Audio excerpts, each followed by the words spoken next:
और ये लड़की की हिम्मत तो देखो, जहां पर मेरा घर है बिल्कुल उसी के ऊपर बिस्तर डाल के सोती है। इसके अंदर इतनी ताकत आ गई। हाँ, इसको मैं खत्म करके रख दूंगी, इसके बाद पूरे खानदान को खा जाऊंगी। क्या हुआ जब कब्र से जाग उठी एक खौफनाक चुड़ैल। नमस्कार दोस्तों, ब्लडी सत के आज के इस हैरान कर देने वाले बहुत ही ज्यादा खौफनाक सनों के एपिसोड में मैं आप सभी लोगों के सामने एक पूरे के पूरे परिवार के साथ घटी हुई ऐसी खतरनाक भूतिया घटना की कहानी लेकर आ गया हूं, हमेशा की तरह, जिसे सुनकर आप लोग एक अलग ही शौक में जा सकते हैं। ये सोचने पर मजबूर हो जाएंगे कि कैसे किसी परिवार ने इतना खौफनाक कुछ झेला होगा। दरअसल मैं काफी साल पहले की बात कर रहा हूं। उड़ीसा के एक छोटे से गांव में एक खुशहाल परिवार रहता था। रहमान जी नाम के व्यक्ति का यह परिवार था। इनके परिवार में ये इनकी पत्नी, इनकी 2 बेटियां बड़े आराम से अपनी जिंदगी काट रही थी। दरअसल रहमान जी जो थे ना, वो नेचर से बहुत डेरिंगबाज टाइप के इंसान थे। वो दरअसल कभी भी अपने गांव से बाहर आया जाया करते रहते थे। वो एक बिजनेस करते थे, जिस बिजनेस के चलते उनको अपने गांव से लगे हुए शहर में रेगुलरली आना जाना होता था।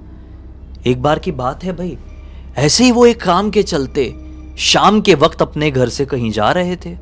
ऐसा था कि वो अगले दिन अपने घर पर लौटने वाले थे। तो शाम के तकरीबन 7 बजे के आसपास उनकी पत्नी उनको रोकते हुए कहती है कि आज अमावस की रात है, आज घर से बाहर मत जाइए।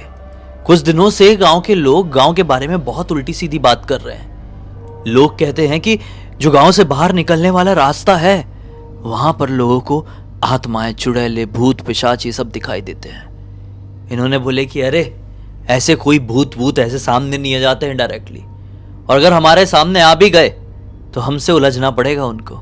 फिर सोचो, पूरा गांव ये भूतों से फ्री हो जाएगा। छोड़ो ये सब फालतू की बातें, हम निकलते हैं। वो निकल पड़े। अब वो घर से निकले ही हैं कि रास्ते में उनके एक पहचान वाले मिल गए, जिनसे बातचीत करते करते काफी समय निकल गया और नोटिस किए कि अरे रात के 8 साढ़े 8 बज चुके हैं, मुझे अब जल्दी से निकलना होगा क्योंकि मेरा काम रात में ही है। वहां से निकलने लगे और उस पॉइंट में, जिस पॉइंट के बारे में लोग भूत प्रेत की बातें करते थे, वहां पर वो 9 बजे के आसपास पहुंचे। जब वो उस जगह पर पहुंचे तो चीजें बहुत नॉर्मल थी। कट टू थोड़ा सा वहां पर चलने के बाद उनको किसी की आवाज सुनाई दी, बचाओ बचाओ बचाओ।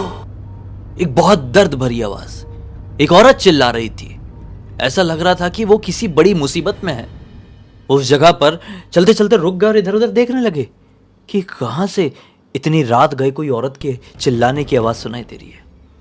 कहानी थोड़ी पुरानी है, घटना थोड़ी पुरानी है, इसलिए उस जमाने में एक छोटे गांव में रात के 9 साढ़े 9 बजे एक औरत का घर से बाहर निकलना, वो भी ऐसे एरिया में, थोड़ा अजीब साउंड करता था। इसलिए जब बचाओ बचाओ की आवाज सुनाई दी, वो भी इस भूतिया इलाके में, तो थोड़े घबरा गए और इधर उधर देखने लगे। अचानक से इनको आवाज सुनाई दी नदी में कुछ झटपटाने की। जहां पर ये खड़े थे वहां से मुश्किल से 100 कदम आगे एक नदी थी, एक छोटी सी नदी। वो फटाफट उस नदी के पास पहुंचे और क्या देखते हैं कि एक औरत है जो डूब रही है और उसके सिर्फ हाथ हाथ दिखाई दे रहे हैं और बीच बीच में ऐसे बाहर भी निकल रही है और वही चिल्ला रही है, बचाओ बचाओ। ये देखे और बोले रुकिए रुकिए, आप घबराइए मत, मैं अभी आ रहा हूं। वो खुद को संभालते हुए उस तरफ गए और हाथ दिए उस औरत को। लेकिन क्या देखते हैं, वो औरत ना वहां पे डूबी है ना बाहर निकली है, इनकी आंखों के सामने से ऐसे गायब हुई। ये डर गए, बोले ये क्या सीन था। तुरंत समझ गए वो एक नॉर्मल औरत नहीं थी, मैं जल्दी जल्दी यहां से निकलता हूं। वो वहां से निकले और अपने रास्ते की तरफ आगे बढ़ने लगे। लेकिन ये क्या, नदी तरफ से निकलकर वो मुश्किल से 20 कदम आगे चले ही होंगे कि उनको पीछे से हंसने की आवाज सुनाई दी। और ये जो हंसने की आवाज थी, वो बचाओ बचाओ वाली आवाज से बहुत मिलती जुलती थी। ये समझ गए कि कोई तो ऐसा छलावा है, कोई तो ऐसा जल पिशाच है, वो मुझे छलने की कोशिश कर रहा है। मैं रुकता नहीं हूं, मैं चलता जाता हूं। वो चलने लगे, लेकिन ये हंसने की आवाज तो उनका पीछा ही ना छोड़े। ये जंगल जंगल जा रहे थे और अब मुश्किल से 500 मीटर आगे बढ़े रहे होंगे तो इनका दिमाग खराब हो गया कि कब तक ये हंसने की आवाज सुनाई देगी। ये अपनी जगह पर रुके हैं, पलटे हैं, बोलते हैं कि आज अमावस की रात हो या चाहे जो कुछ भी हो, तुझे क्या लगता है तू मुझे डरा लेगी? इतनी हिम्मत है तो सामने आ, तुझे बताता हूं। वो जो हंसने की आवाज अब तक पीछे से सुनाई दे रही थी, वो अचानक से इनको ऊपर की तरफ से सुनाई देने लगी। जहां पर ये खड़े थे उसके जस्ट ऊपर एक पेड़ था, मतलब ये एक पेड़ के नीचे खड़े होकर ये बोले थे। जैसे ही हंसने की आवाज ऊपर से सुनाई दी, ऊपर उठकर देखते हैं कि जस्ट ऊपर वाली डाल में एक खौफनाक औरत बैठी हुई है। ये औरत ने एक सफेद रंग की साड़ी पहनी हुई है, बाल पूरे बिखरे हुए खुले हुए और चेहरे से बहुत डरावनी दिख रही है, और इन्हें देखकर हंस रही है और अपने पैर दोनों जोर जोर से हिला रही है। लिटरली इसके पैर उल्टे इनको दिखाई दिए। अब इनका दिमाग खराब हो गया। ये डरते नहीं थे वैसे भी किसी भी चीज से। ये बोले मैं डर गया तो सिचुएशन बिगड़ जाएगी। पेड़ में ही एक लकड़ी थी, उसको तोड़े, जमीन में जोर से पटके हैं। तेरे को यहां से खत्म होना है क्या? तू किसको डरा रही, तू जानती भी है। अभी के अभी मेरा पीछा छोड़ दे, वरना किसी का भी पीछा करने लायक छोड़ूंगा नहीं। इन्होंने जैसी लकड़ी पटक के चिल्ला के बोले ना, पूरी आवाज में, तेज भारी आवाज में, तो वो अपना हंसना बंद कर दी और एक जोर की छलांग मारी है। और जहां पर ये पेड़ था वहां से लगभग 50 मीटर की दूरी पर एक कुआं था। वहां से डायरेक्ट छलांग मार के वो कुएं के अंदर। इन्होंने देखे पूरा सन्नाटा हो गया। बोले गई।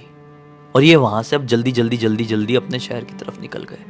अपना काम धंधा वहां पे जो भी रहा होगा, इनको जो भी रीजन रहा होगा बिजनेस का काम, वो कंप्लीट किया और सुबह इसी रास्ते से लौटे।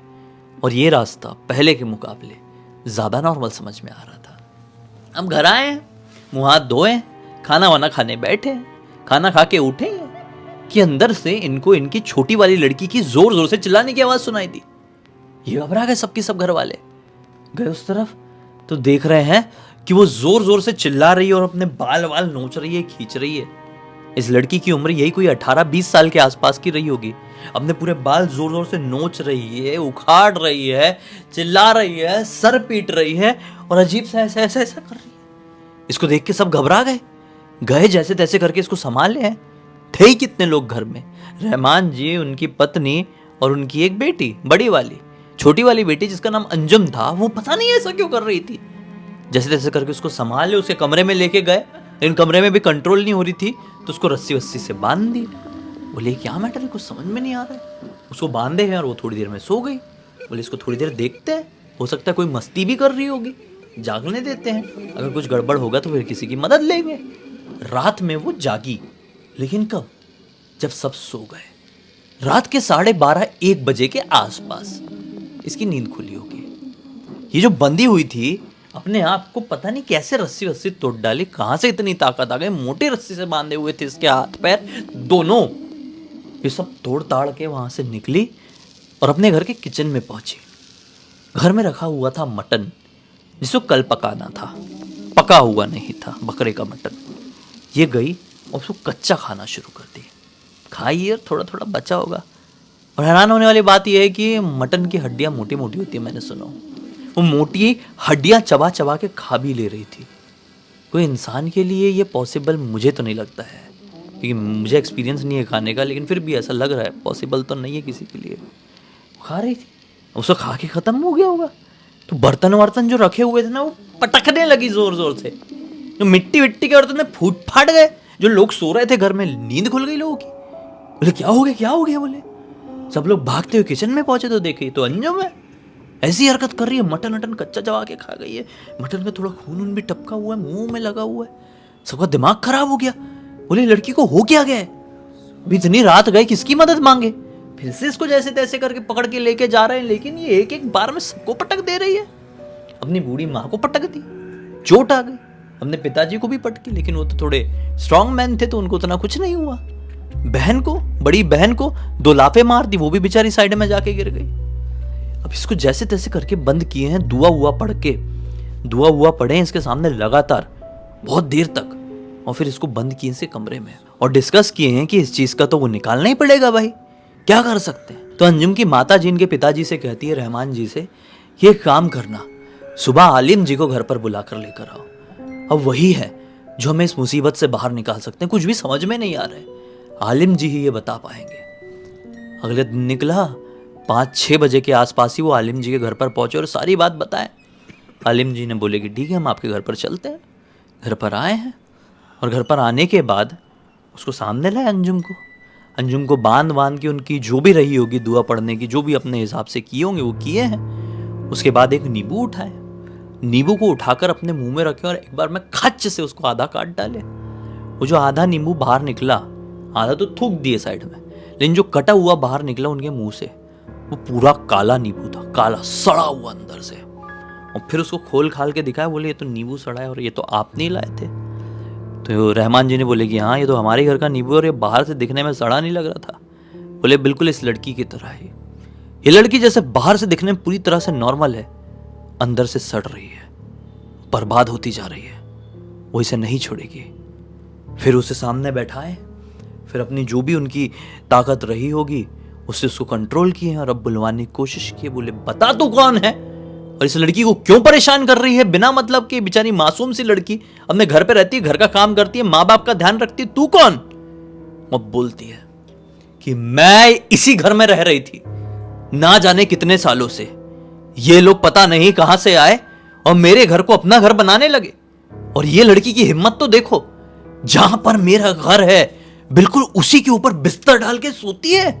इसके अंदर इतनी ताकत आ गई, हाँ? इसको मैं खत्म करके रख दूंगी, इसके बाद पूरे खानदान को खा जाऊंगी। वैसे ही मैं बहुत समय से भटक रही हूं और मुझे यह करने से किसी की दुनिया की कोई ताकत रोक नहीं पाएगी, कोई नहीं रोक सकती। आलिम जी भी उसकी ये जो आवाज थी, इसका जो बोलने का तरीका था, उसकी आंखों को देखकर कुछ समय के लिए शांत रह गए। आलिम जी समझ गए कि इस आत्मा को, ये बहुत सताई हुई आत्मा है, बहुत पीड़ित आत्मा है और ऐसी पीड़ित आत्माओं को कंट्रोल करना लगभग इम्पॉसिबल होता है। इसलिए बोल दी जाने जाएगी तो जाएगी। फिर भी आलिम जी ने इसके परिवार वालों को उस समय कुछ नहीं बोले। बोले कि देख, जो भी गलती हुई है इस परिवार वालों से वो अनजाने में हुई है, तू बता दे क्या गलती हुई है, तू क्या चाहती है, बस इन लोगों की जान बख्श दे। बेचारे सीधे साधे लोग हैं, अपनी जिंदगी जीते हैं, दूसरों से कोई मतलब नहीं रखते हैं, हो सके तो दूसरों की भलाई ही करते हैं। तेरी भी भलाई कर देंगे जिससे तुझे थोड़ी शांति मिलेगी। बता क्या तकलीफ है तुझे, तू क्या चाहती है? वो बोलती है इस लड़की का जो बिस्तर है ना, यहां पर मेरा घर है। हालिम जी बोलते घर मतलब कब्र? वो बोलती है हाँ कब्र। मैं कोई इन जैसे घर बनाकर नहीं रहती हूं जिस घर में किचन होगा, किचन में मटन होगा, बाथरूम होगा, दुनिया भर की चीजें। वहां पर मेरा घर है और इसके ऊपर ये सोती है। मुझे बिल्कुल भी ये पसंद नहीं आता है। अगर बचाना चाहते हो इन लोगों को तो साफ साफ बता दो कि सब की सब ये घर खाली करके चले जाए, तभी मैं इनको बख्शूंगी। आलिम जी बोलते हैं ठीक है, मैं ये वादा करता हूं कि ये लोग ये घर छोड़कर चले जाएंगे, लेकिन तुझे भी वादा करना होगा, तू भी इसका शरीर त्याग देगी, ये मासूम बच्ची को और इसके परिवार वालों को कुछ नहीं करेगी। और एक बात मुझे ये भी बताना कि ऐसा क्या हो गया कि तेरा कब्र, तेरा घर इस घर के अंदर बन गया? उसने बताया कि काफी साल पहले मेरे पति और मेरे सास ने मुझे यहाँ पर फायर कर दिया था। आप समझ रहे हैं मैं क्या कहना चाह रहा हूँ? फायर कर दिया था, उसके बाद मेरे शरीर को इसी कमरे में दफन कर दिया था। फिर कुछ समय बाद ये घर वर सब टूट गया। काफी समय तक ये सब कुछ वीरान था और मैं इस वीरान में खुली जमीन में अकेले जी रही थी। फिर कुछ समय बाद ये लोग आए और यहाँ पर ये घर बनवा दिए और मेरे ही घर के ऊपर इस लड़की का बिस्तर बनवा दिए। इस लड़की को मैं इसलिए छोड़ूंगी नहीं, खत्म करके रख दूंगी। आलिम जी ने बोले अभी तूने वादा किया था, ये जाएंगे, ये सब कुछ छोड़कर चले जाएंगे, तेरा तुझे हवाला, मैं ये अपनी जुबान देता हूं। बस फिर क्या था, उसको लगा एक झटका और गिरी है। गिरने के बाद आलिम जी ने बोल दिए इस बच्ची को कुछ समय में होश आ जाएगा, लेकिन मैंने इससे वादा कर दिया हूं कि ये घर चाहे आपका हो, कितने भी पैसे लगे हो, इस घर को खाली छोड़कर चले जाना, वरना एक एक करके आपके परिवार में हर एक व्यक्ति की जान चली जाएगी, उसके बाद में मेरी और मेरे परिवार की भी, क्योंकि जुबान मैंने दिया हो। ध्यान रखिएगा, मैं चलता हूं और जितनी जल्दी हो सके आप भी यहां से चले जाइए। बस फिर क्या था, आलिम जी वहां से चले गए। 3-4 घंटे में उस लड़की को होश आ गया, लेकिन बहुत कमजोर हो चुकी थी। ये 2 दिन के अंदर ही, 2 दिन ही हुए थे, जो भी आत्मा थी ना उसको अंदर से चूस डाली थी, खत्म करके रख दी थी। बस उसको होश आया, हॉस्पिटल वगैरह में एडमिट किए और यहाँ पर रहमान जी ने घर खाली करने का इंतजाम कर लिए किराए का घर लिया गया और वहाँ पे अपनी ज़िंदगी फिर से नए सिरे से जीना शुरू किया। इस कहानी को आज बहुत साल हो चुके इस घटना को, और इस पूरी घटना की जानकारी अंजुम की जो बड़ी बहन थी उन्होंने अपनी नातिन को बताई, जिसका नाम है तबस्सुम। और तबस्सुम ने हमको इंस्टाग्राम के ज़रिए लिख कर भेजी, बोली कि मेरे घर में इतना कुछ खौफनाक घटा है, आप लोगों को ज़रूर बताइए, ताकि लोगों को एक अलग तरह की जानकारी, सीख और मनोरंजन मिल सके। तो इसी बात पे इस वीडियो का अब यहीं पर अंत करते हैं। अब तक इसे देख लिए हैं तो लाइक ज़रूर कर देना, चैनल को सब्सक्राइब करके बेल आइकन दबा के ऑल के ऑप्शन में क्लिक करना, क्योंकि इसी तरह के हैरान कर देने वाले खौफनाक वीडियोस डेली आप लोगों के सामने लेके आते रहते हैं। इंस्टाग्राम की लिंक इस वीडियो के डिस्क्रिप्शन बॉक्स में मिल जाएगी, क्लिक करके डायरेक्टली वहाँ पर पहुंच जाना। और इसी तरह की कोई भी कहानी, टॉपिक या जानकारी आप लोगों के पास भी है तो लिख भेजना ना, हो सकता है मेरा अगला वीडियो कल आपके हिसाब से ही बन रहा हो। तो चलिए कल फिर से मिलते हैं, तब तक के लिए बहुत बहुत धन्यवाद। आपका दिन शुभ हो।